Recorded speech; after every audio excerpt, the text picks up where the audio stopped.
kapal pinisi menjadi satu-satunya kapal kayu yang udah pernah menjelajahi 5 benua tanpa. Di perjalanan, kapal ini berhadapan dengan badai dan pecah menjadi 3. Yo Kapten, kembali lagi di channel DAK Official bersama aku Suganda KLP. Oke, seperti judulnya, aku mau ceritain tentang sejarah kapal pinisi di Indonesia. Pasti banyak teman-teman yang belum tahu apa ini kapal pinisi.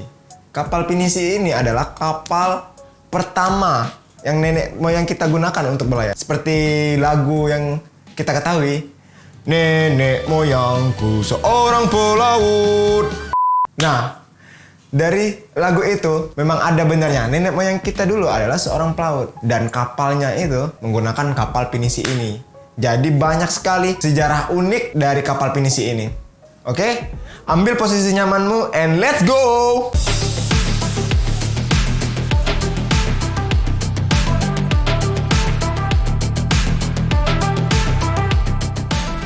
Yap, menurut legenda, kapal pinisi pertama dibuat oleh Saweri Gading, seorang putra mahkota kerajaan Luwu untuk berlayar menuju negeri Tiongkok pada abad 14. Tujuan pelayaran tersebut adalah untuk merantau dan kemudian meminang seorang putri dari Tiongkok yang bernama Wi Chundai.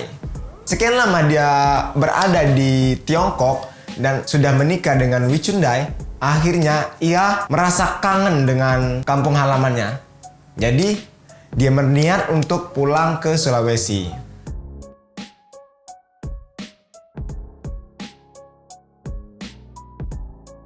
Di perjalanan, kapal ini berhadapan dengan badai dan pecah menjadi 3 bagian. Terdampar di 3 wilayah pula. Yang pertama ada di Ara, di Tanah Lemo, dan di Tanah Bira. 3 wilayah ini yang dikatakan sebagai cikal bakal pembuatan kapal pinisi. Berdasarkan catatan sejarah, pinisi diperkenalkan sebagai pinisi pertama dibuat pada tahun 1840-an oleh beberapa orang Perancis dan Jerman yang terdampar di Terengganu, Malaysia. Mereka lalu menetap dan menikah dengan warga lokal. Atas permintaan Sultan Baginda Omar, dibuatkan kapal menyerupai kapal barat modern. Kapal layar ini menjadi gambaran asal bagi kapal layar baru yang disebut Pinas. Mungkin beberapa dari kata Pines merujuk istilah Prancis dan Jerman untuk kapal layar berukuran sedang. Jenis layar Indonesia adalah layar tanjak atau berlayar. Konon representasi tertua terlihat di beberapa ukiran di dinding Candi Borobudur sekitar abad ke-9. Saat ini, jenis layar ini hanya digunakan pada beberapa kapal penangkap ikan kecil. Para pelaut Sulawesi mulai menggabungkan layar-layar besar persegi dari layar tanjak dengan jenis lanjar ke depan dan belakang yang mereka lihat di kapal-kapal bercabang Eropa dan Amerika yang kemudian menyebar di pulau-pulau lainnya. Butuh sekitar 50 tahun hingga uji coba ini menghasilkan layar pinisi, yang untuk sebagian besar abad berikutnya menjadi layar khas kapal Sulawesi Selatan. Di paruh kedua abad ke-19, apa yang mereka adopsi terbukti amat berguna bagi perdagangan antar pulau. Di masa-masa perkembangan ini, para pelaut membuat kapal Indonesia mengubah model tampilan dari model barat. Model pinisi ala Sulawesi Selatan pertama dibuat untuk seorang kapten dari suku Bira oleh orang-orang dari suku Ara sekitar tahun 1900-an. Kapal pinisi memiliki keunikan dalam pembuatannya. Umumnya, kapal-kapal di negara barat mereka membuat rangka kapal lebih dahulu, baru membuat dindingnya. Sedangkan untuk kapal pinisi, di sini bedanya.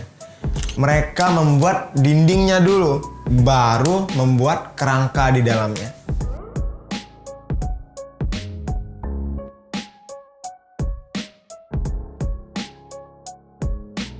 Nah, itu adalah salah satu hal yang unik dari kapal pinisi ini. Tradisi masyarakat Ara, Tanah Lemo, dan Tanah Bira membuat kapal ini harus dibuat mengikuti aturan-aturan yang berbau religius, seperti ritual sebelum membangun dan juga perhitungan tanggal untuk menentukan hari baik. Menggunakan kayu biti atau kayu ulin yang sudah mulai langka harus didatangkan dari daerah di luar Sulawesi Selatan, membuat harga kapal ini menjadi sangat mahal. Jadi kapal pinisi ini menjadi simbol kelautan Indonesia.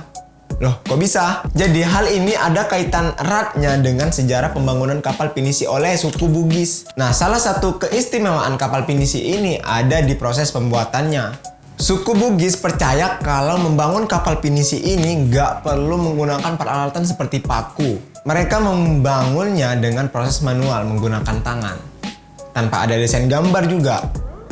Meski begitu, kapal ini tetap digadang-gadangkan menjadi kapal yang sangat tangguh. Soalnya, kapal pinisi menjadi satu-satunya kapal kayu yang udah pernah menjelajahi 5 benua tanpa ada kerusakan. Wow! Kan bukan? Kapal pinisi ini udah pernah keliling ke Samudra Pasifik, Jepang, Australia, Kanada, sampai Madagaskar. Hebat bukan? Tepuk tangan dulu buat Indonesia.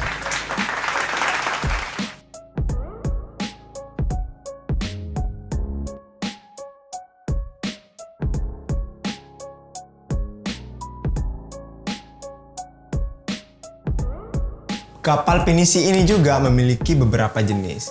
Tepatnya sih 2 jenis. Yang pertama ada Palari. Adalah bentuk awal dari kapal pinisi dengan luas yang lebih melebar dan kemudinya berada di samping kapal. Ini unik bukan? Pertama dari kata untuk berlari, bentuk lambung ini mirip dengan lambung kapal Padewakang yang digunakan orang Sulawesi untuk mencari ikan. Biar ngebut. Biar set gitu. Terus yang kedua ada lamba atau lambo.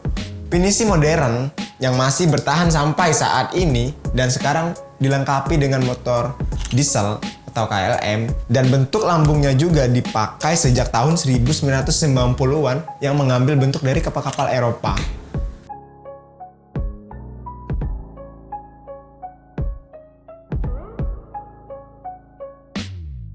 Jadi ini udah mulai dimodifikasi. Bentuknya ini cocok banget digunakan menggunakan mesin. Karena bentuknya ini menggunakan kemudi di tengah dan membuatnya lebih gampang bermanuver.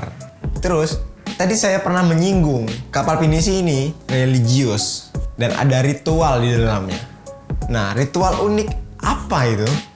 Jadi, kapal pinisi ini dibuat setelah melalui beberapa ritual kecil pemotongan lunas. Lunas adalah bagian besar dari dasar kapal dan juga ada beberapa macam makanan yang harus ada di ritual ini. Misalnya seperti jajanan yang harus berasa manis dan seekor ayam jago putih. Tujuannya agar keberuntungan mendatangi para pekerja sehingga tidak ada kecelakaan dan hal-hal buruk lainnya.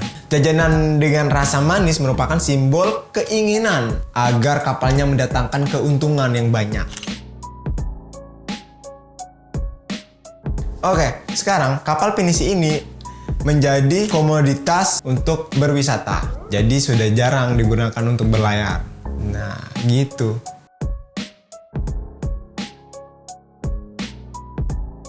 Jadi, kita sebagai warga negara Indonesia harus melestarikan, menjaga budaya, karena sekarang juga kapal pinisi ini sudah diakui menjadi salah satu budaya dari negara Indonesia. Dan salah satu kebanggaan kita adalah dengan like, comment, and subscribe channel DAK Official. Oke, mungkin itu saja cerita sejarah kapal pinisi di Indonesia dari aku. Jika ada yang kurang dan jika ada yang lebih tahu dengan sejarah kapal ini, atau ada cerita saya atau pembahasan saya yang miss, bisa ditambahin di kolom komentar. Kami dengan senang hati dengan masukan dari kalian. Dan untuk next video, boleh teman-teman request mau diceritain tentang apa lagi nih. Aku sangat senang jika ada request dari teman-teman. Dan jangan lupa like, comment, and subscribe. Take care on the way and have a nice day. See you on the next video with a new spirit. Bye-bye.